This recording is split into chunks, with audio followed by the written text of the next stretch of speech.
which is a coercive action, but it has now become from private to public. Third thing that has come up is that there's a recognition now that the power doesn't reside in state alone. Power is dispersed in society. It is not merely the state that has the monopoly of power, but this power now resides in various other groups and agencies. And these various other groups and agencies within society are also important. And if they are important, then they need to be brought together if policy making has to be done. So this dispersal of power also means when power is dispersed, then the capacity to intervene, the capacity to get things done in society does not lie with the government alone. I think this is also a very important issue that we must understand. It's not merely in terms of policy making, but also in terms of policy implementation that we see the kinds of problems that are arising or governance issues that are arising. And within this, therefore, we have networks at two levels. One level is that of policy determination. So you have today, Prime Minister has Council of Trade and Industry, where corporate sector joins with the state, with the government people, in order to discuss, arrive at issues and public policies. The leader of the ruling party has a National Advisory Council, which has voluntary agencies to come in, to be together in order to recommend policies, if not determine policies. So there is this effort then of understanding that governance means moving away from the monopoly of government, of seeing that there is, apart from public, there is a private sector not in the industrial sense alone, but in the social sector, and that there is a network, a cooperation between these three actors which lead to policies which steer society. And this becomes a very important transformation that has taken place as far as governance is concerned, as far as movement from government to governance is concerned. What does this lead to? What does it lead to? Is an entirely different understanding of policy making process. What we were understanding as a policy making process in the traditional way that I described earlier, that context has changed. And our understanding of policy-making process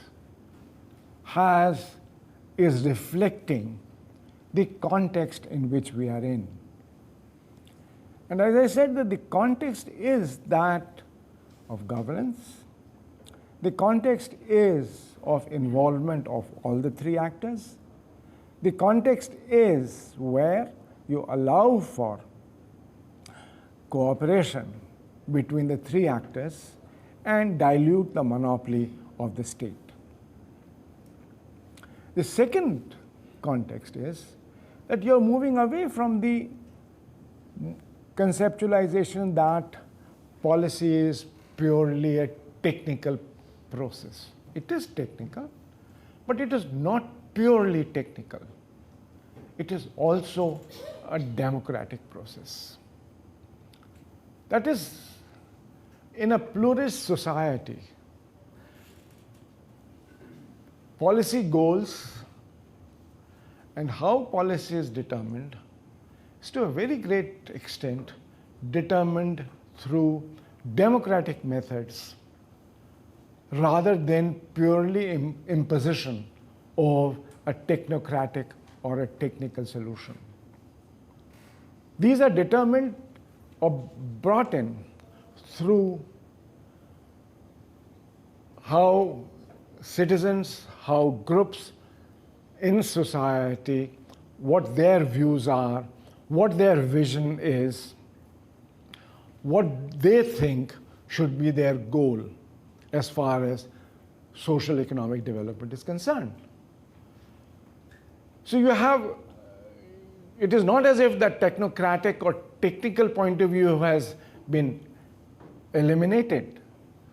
But what has happened is that the kind of monopoly of technocratic view, that has got diluted. What has happened is that there is a greater understanding that in order to craft a policy, in order to determine a policy, there has to be cooperation. There have to be bringing together. And this is, I think, a major shift. And this major shift is not only part of governance, conceptualization is also a major part of a more liberal economy that we are accepting and we are going through. A liberal economy in which there are more points of views to be understood, analyzed, and accepted or rejected. But it comes through public fora rather than through merely technical kinds of things. So what happens? Our understanding, therefore, is that what is a policy? Our understanding of what a policy is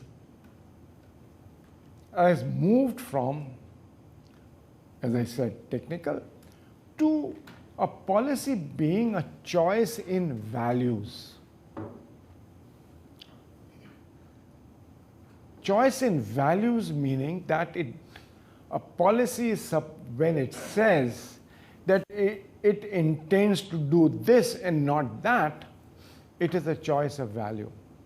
When a policy says that we are going to invest more on technical education and not so much on primary education, it is not merely a technical aspect of measuring finances, but it is also a value choice.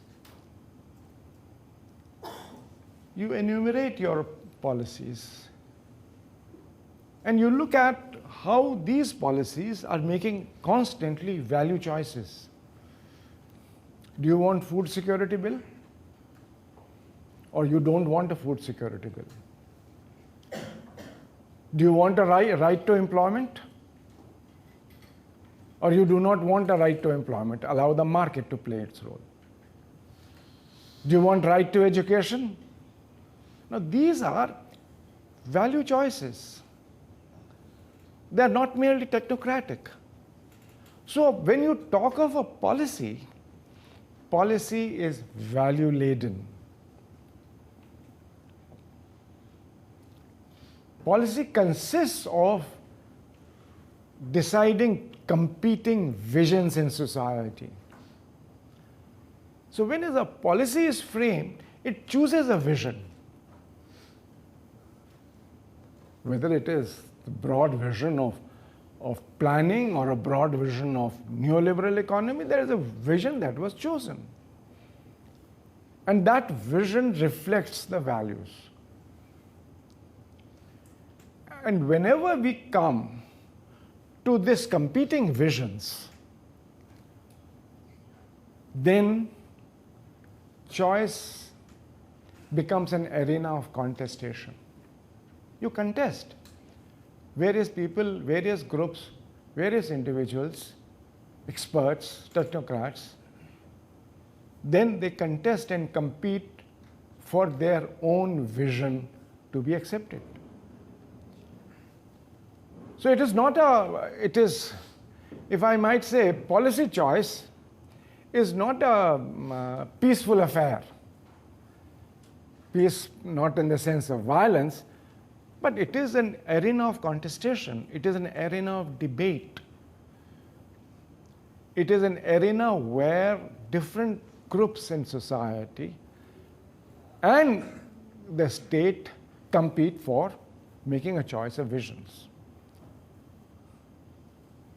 And this is clarified and becomes even more sharp if we look at how issues are placed on the policy agenda. How do you place issues? You know, we used to think that there are problems out there, and you can always make a policy in order to resolve these problems. But as a matter of fact, each one of us defines problems in a way that one's theoretical framework or one's vision is. There is nothing objective in a problem. There are issues from where you go from an issue to a problem before it can become a policy agenda. It depends on your understanding. It depends on your vision. It depends on your theoretical framework of how you analyze or understand a problem.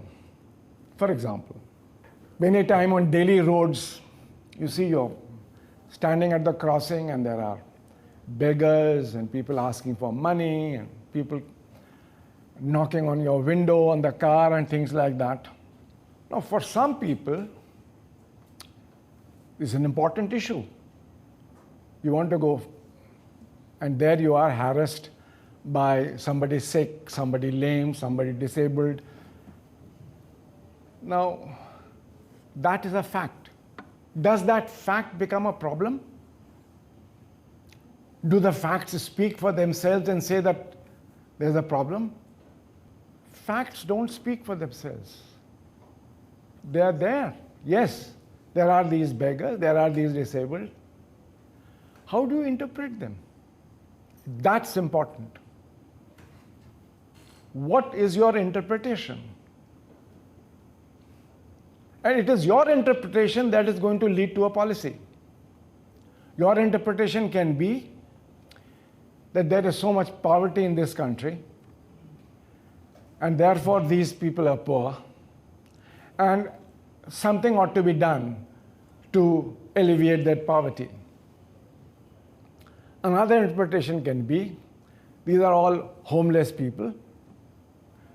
You must create night shelters. So the policy should be of investing on night shelters and providing them a place to stay. Another is, it brings such bad name to our country. Look at all these, our foreign guests who come around saying that in this country this is happening, and therefore they should be forcibly removed from these crossings and taken away. Are these three different interpretations leading to three different policies? Where is policy emerging from? Policy is emerging from not facts, but policy is emerging from your interpretation of facts. How you perceive these facts, how you look at these facts. From there emerges what you call a problem. There is this problem. You look at all our national policies. Why are there disputes?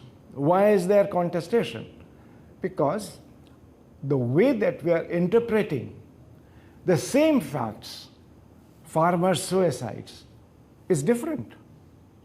And because the interpretation is different, the policy prescriptions become different. So policy, therefore, is not based on what is known as objective facts. Policy is based on how you interpret these facts, and that is something extremely important. Therefore, policy is really based on how issues are defined.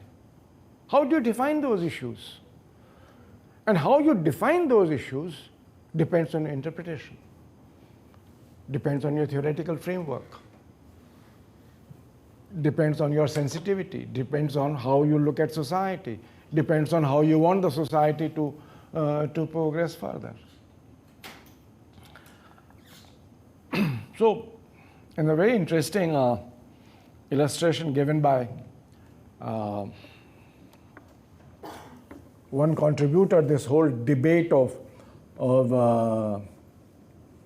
policy problems, where she is talking about distribution being a core problem of policy. And how do you distribute public goods and services in society? That is the core problem. So she has given a very interesting example, which I'd like to relate it to you for an improved understanding of what we are talking about. Is that she's a professor. She brings a cake to a class and says that I will distribute this cake. Now, when she announces that this cake is to be distributed, then there are various claimants to this distribution. One claimant is, of course, the head of the department and the head of the college, saying that how can you distribute a cake in the class without giving us the cake? After all, you have brought the cake in the classroom where facilities are provided by us, and we should get an equal share. So you give it by rank, it doesn't matter. So principal gets more, head of the department gets less, the other colleagues get less, but each get equal as far as that level is concerned.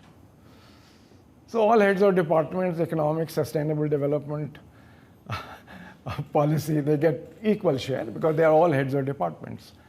But the chief gets much more because she is the chief. But there is somebody else who comes in that how can you distribute the cake only to these people? You never told us that you're going to distribute the cake, otherwise we would have come to the class. We didn't come to the class, but we have registered for the class. And because we have registered, we are also legitimate claimants for the cake. The cake should also be distributed among us.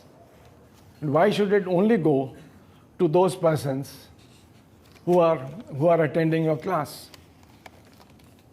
Well, there's another dispute. But then there is a third group that comes in. The women. Women say this is not the way to distribute. It should be distributed on the basis of gender. Men and women. Divide the cake between men and women equally. It doesn't matter whether women are less or men are more, or men are less or women are more, but it should be on the basis of gender division. Then there are some people who come around saying, you never told us that you're going